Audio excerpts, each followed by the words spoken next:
Os voos estão por 200 euros cada um, disse a minha mãe. Se não puderes pagar, fica para trás.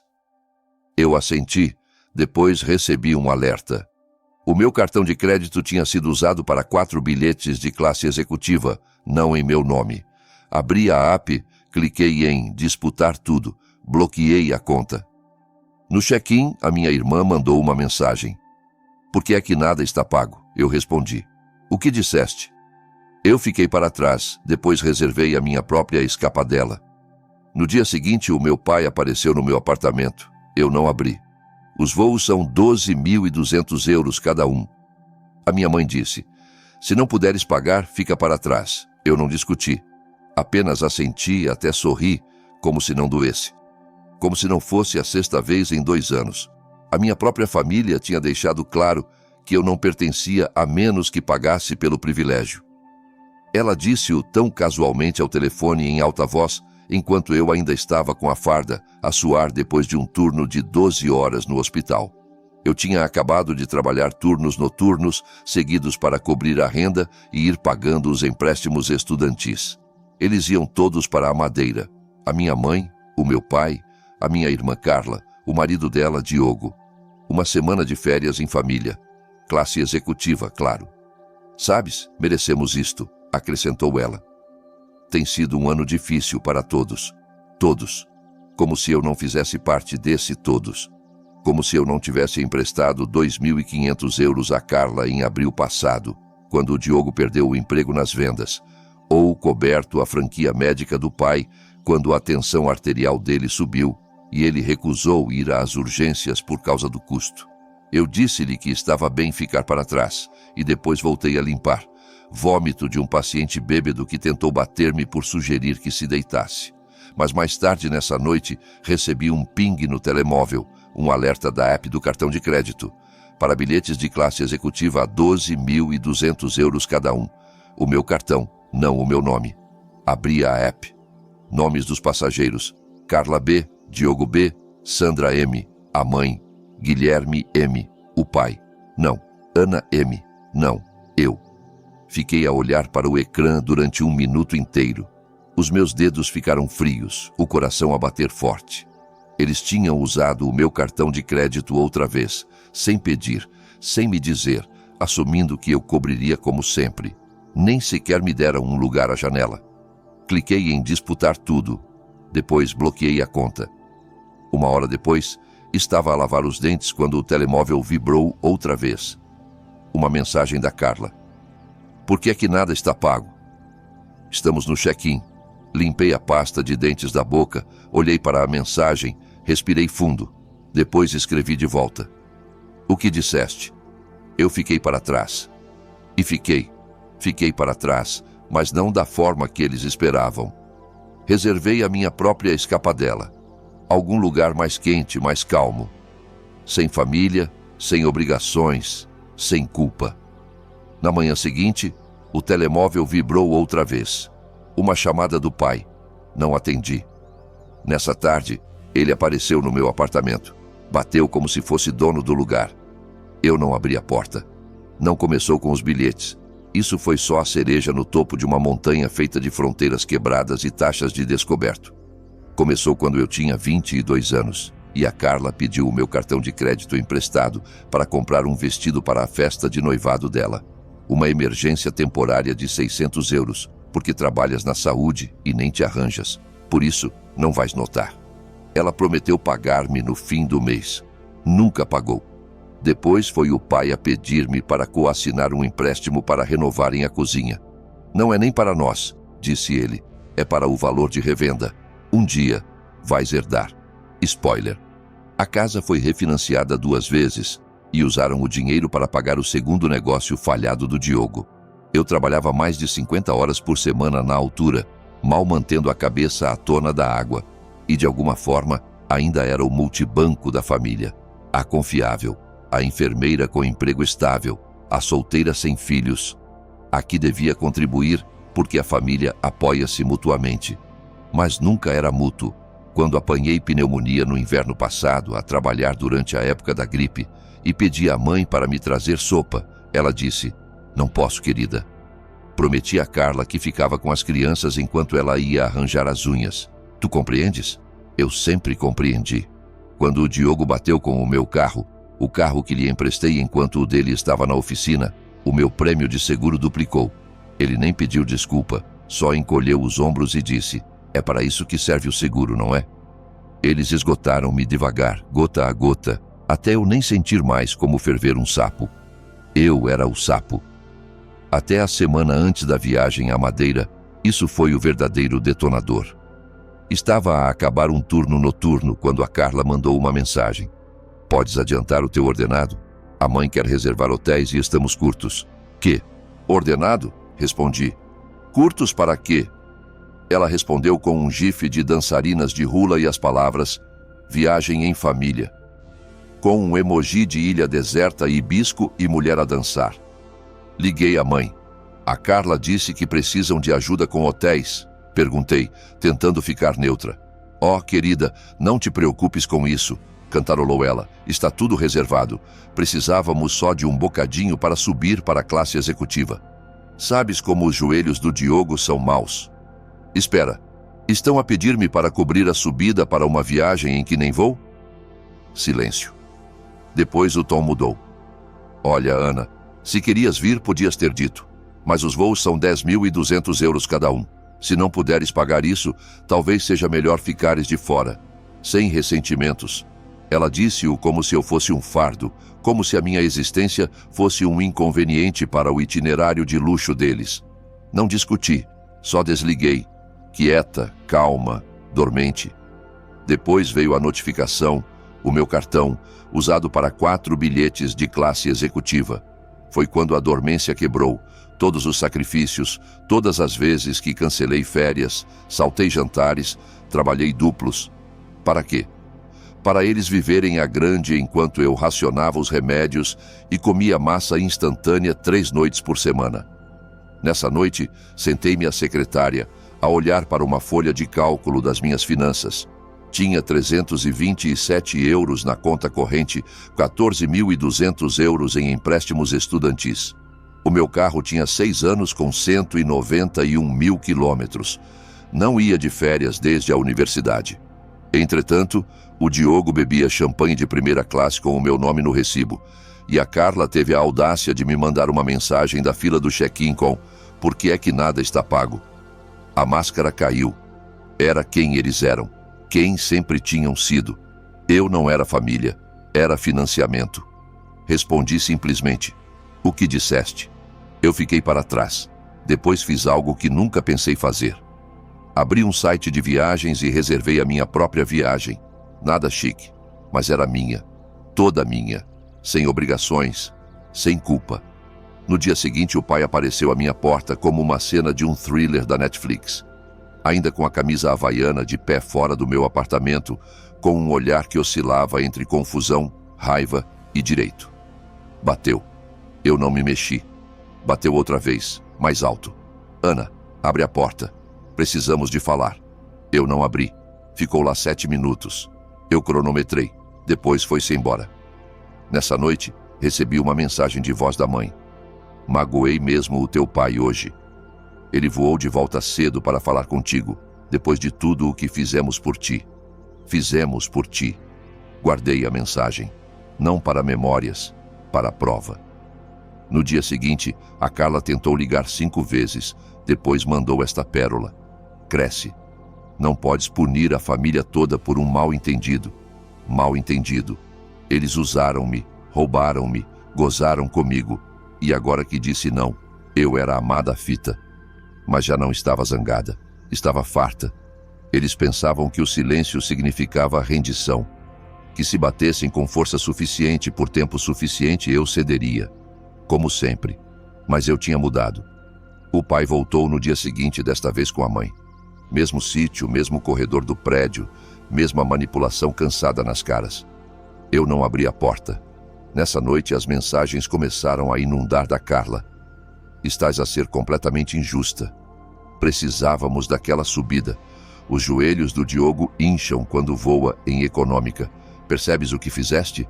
Nem conseguimos fazer check-in. Tivemos de descer e pagar do bolso. Sabes como foi embaraçoso? A família deve estar lá uns para os outros. Família. Essa palavra, outra vez. Escrevi, apaguei, reescrevi. Depois mandei uma mensagem. Queres dizer, como quando paguei a tua renda por 8 meses e esqueceste de me pagar? Sem resposta. Depois veio uma barragem de chamadas da mãe, todas ignoradas. Depois uma mensagem do pai. Precisas de crescer e parar de te fazeres de vítima. Não tínhamos escolha. Não sabíamos que o cartão ia recusar. Era suposto ajudar. Fazes sempre. Olhei para aquela última linha durante muito tempo. Era suposto ajudar. Como se eu fosse uma empregada da família cuja ausência constituísse má conduta no trabalho. Não respondi. Mas não estava acabada. Porque eles pensavam que isto era só uma fase, uma birra, que eu superaria, como sempre. Mas desta vez era diferente. Desta vez estava zangada. Não só magoada emocionalmente, logisticamente, financeiramente, fisicamente, exausta de anos a sustentar um sistema onde eu era a doadora silenciosa. Por isso fiz o que eles nunca esperavam. Sentei-me e escrevi uma fatura. 600 euros vestido. Para o noivado da Carla. Nunca reembolsado. 2.500 euros empréstimo a Carla e ao Diogo durante o desemprego dele. 800 euros franquia de RMN do pai do bolso. 420 euros compras. A mãe esqueceu-se de me transferir de volta. 1.200 euros por 4 para bilhetes de classe executiva para a Madeira. Cobrados 100. Consentimento. 150 euros juros e taxas por pagamento atrasado do crédito causado pelo acima. E um saldo total em dívida de 7.070 euros. Depois, enviei por e-mail ao grupo familiar. Pedido de reembolso por cobranças não autorizadas e apoio passado. Corpo.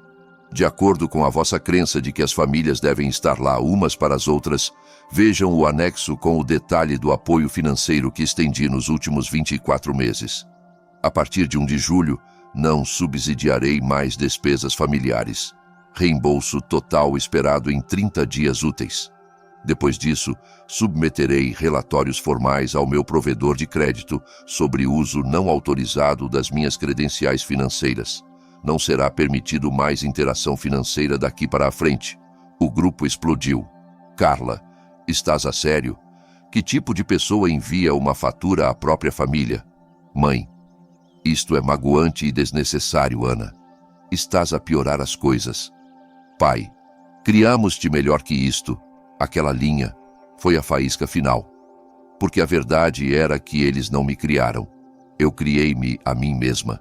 Entre turnos extra, dívidas não pagas e sendo a rede de segurança padrão para a irresponsabilidade de todos. Respondi com os factos. Vocês não me criaram. Eu estava sobrecarregada pelo desequilíbrio na nossa relação e deixei-vos, mas não mais. Depois bloqueei a Carla. Deixei o pai e a mãe desbloqueados por mera curiosidade de quão profunda a ilusão podia ir. Descobri que muito profunda. Na noite seguinte apareceram em pessoa outra vez. Vi-os pelo olho mágico. O pai parecia rígido. A mãe agarrava uns papéis, provavelmente recibos e desculpas. Abri a porta. Precisamos de falar contigo, disse a mãe, voz trêmula. Não, realmente não preciso, respondi calmamente. O pai avançou. Esta palhaçada, congelar o crédito, a fatura, é rancorosa, Ana. Somos a tua família e usaste o meu nome e cartão para comprar voos.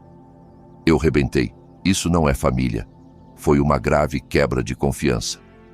Não pensamos que seria problema, chorou a mãe. Ajudas sempre. Porque me treinaram para isso, interrompi. Desde os 22 anos trataram-me como um cartão de débito ambulante. Ajudei, porque me ensinaram que dizer não significava ser má filha, mas estou farta de ser a boa filha. Não fales assim com a tua mãe, rosnou o pai. Não, não falem comigo como se vos devesse algo, respondi. Trabalhei turnos duplos, enquanto a Carla e o Diogo usavam o meu dinheiro para beber mimosas no aeroporto. Ajudei a pagar as tuas contas hospitalares enquanto me chamavam egoísta pelas costas. Ele avançou. Achas que isto te torna forte? Virar as costas à família? Não, disse eu, mas torna-me livre. Fechei a porta nas caras deles. Não batida, só firme, deliberada, com finalidade. Não bateram mais. Mais tarde nessa noite recebi uma mensagem de voz da mãe, uma voz quieta, derrotada. Não sei quem és mais. E pela primeira vez na vida sorri com aquelas palavras, porque não era a pessoa que eles pisavam. Depois de fechar a porta na cara do meu pai, o silêncio que se seguiu não foi pacífico, foi cirúrgico, preciso, final. Não mais bater na porta, não mais mensagens de voz cheias de culpa, só um vácuo onde o controlo deles vivia. Por 2 dias, nada, nenhuma palavra de nenhum.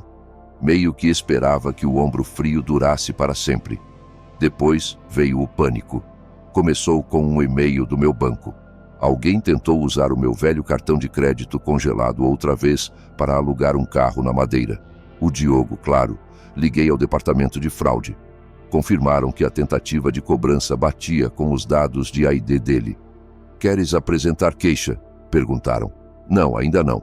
Mas pedi que documentassem tudo e enviei o relatório para mim mesma.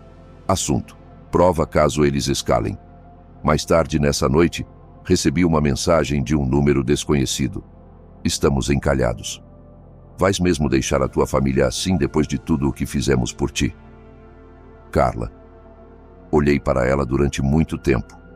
O que fizeram eles por mim realmente, além de tirar? Não respondi, só tirei screenshot e arquivei na nova pasta que criei. Padrões familiares que não repetirei. Uns dias passaram.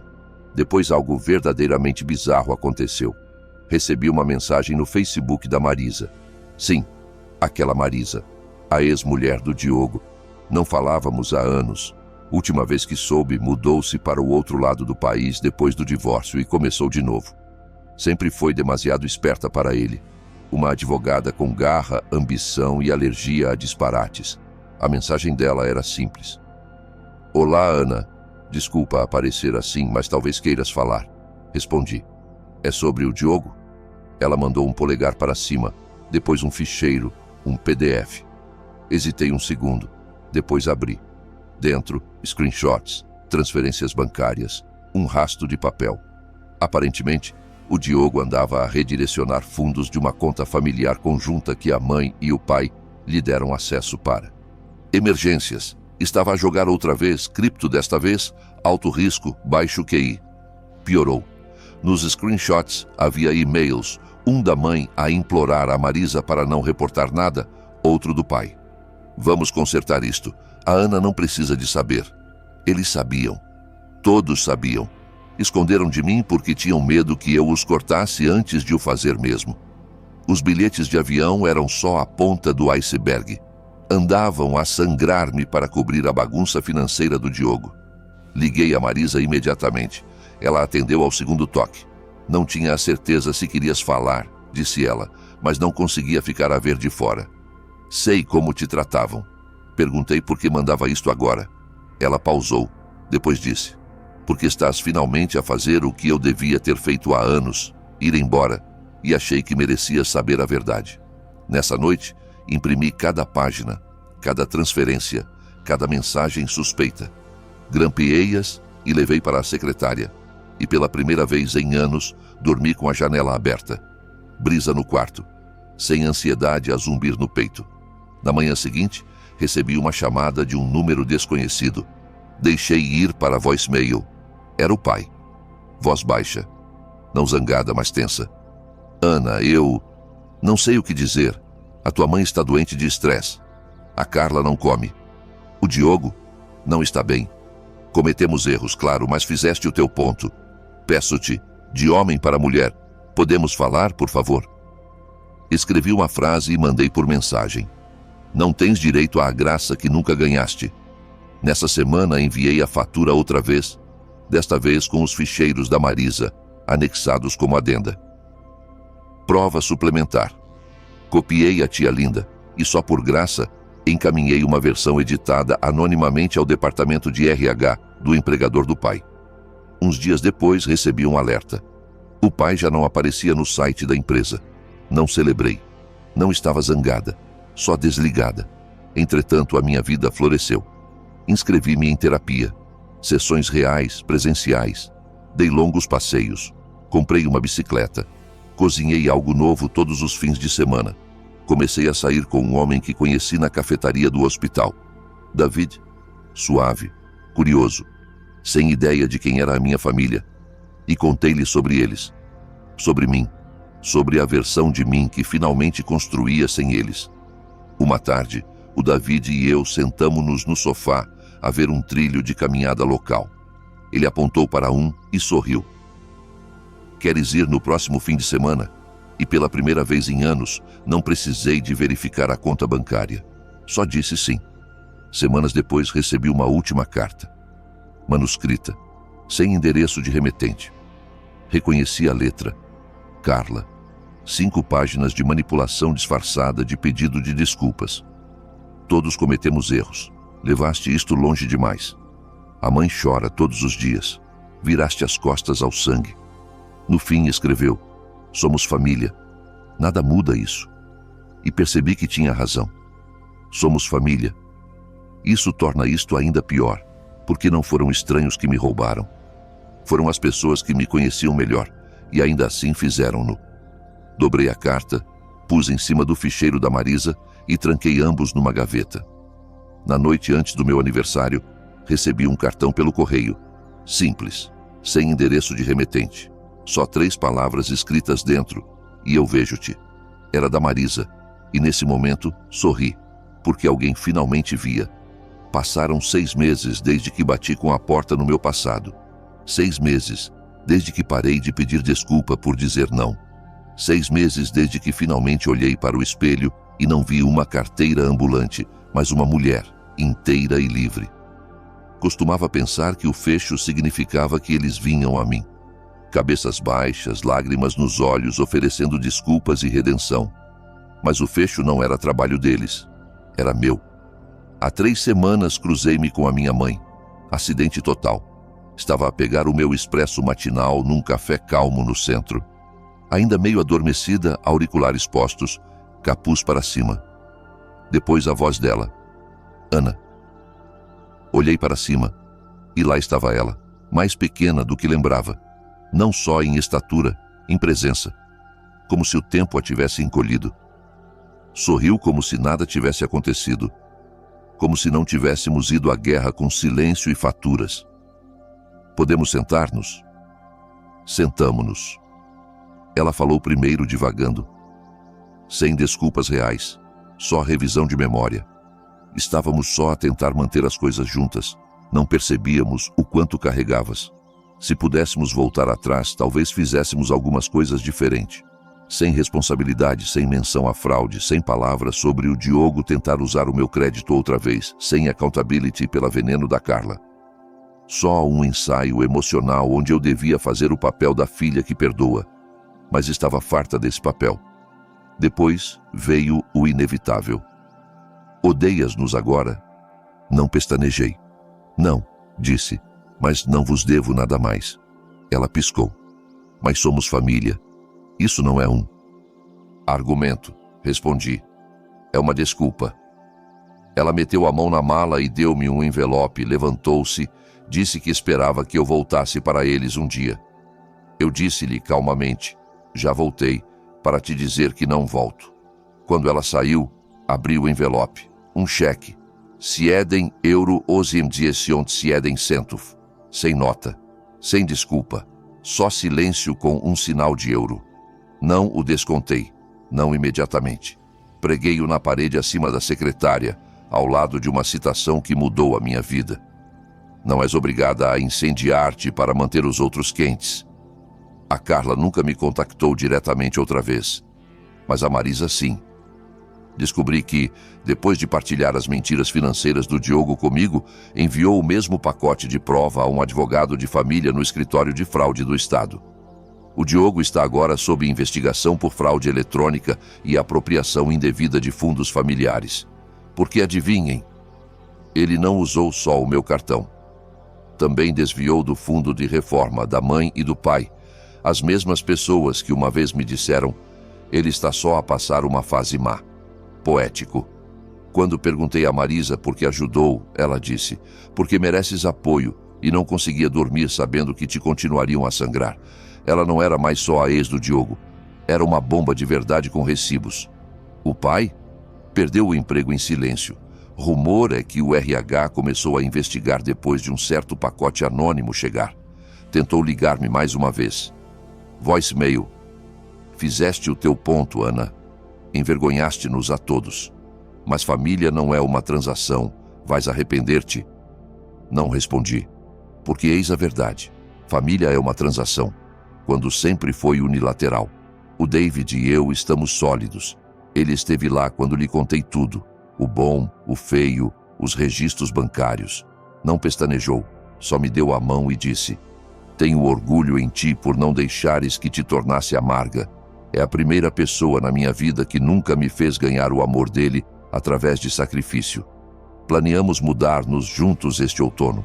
Um lugar novo, maior, mais luminoso. E não pedi dinheiro a ninguém. Quanto ao cheque, descontei-o. Depois doei cada cêntimo a um fundo de bolsas para jovens enfermeiras que apoiam financeiramente as famílias enquanto estudam. Porque alguém lá fora é eu, há 5 anos, a partir as costas enquanto a família finge que é normal. Deixem-na saber que não é. Deixem-na saber que não está sozinha. Então onde me deixa isso? Mais forte, mais quieta, mais sábia. Ainda filha, ainda irmã, mas não mais a linha de vida deles. Não carrego mais o peso deles. Carrego as minhas próprias fronteiras, carrego a minha paz. E carrego a memória do dia em que finalmente disse: não sou a vossa rede de segurança, sou a minha própria pessoa. Eles não me compreenderam por isso, mas amo-me por isso. Por isso, eis o que deixo para trás. A culpa, o medo, o mito de que ser a boa significa ser a que sangra pelos outros. E eis o que guardo. A minha vida não é perfeita, mas é minha. E desta vez, não a partilho com ninguém que não me trate como se importasse. Costumava ser aquela em quem se encostavam. Agora, ergo-me alta sozinha. E a porta que fechei nesse dia ainda está fechada. Só que agora a chave está no meu bolso e fica lá,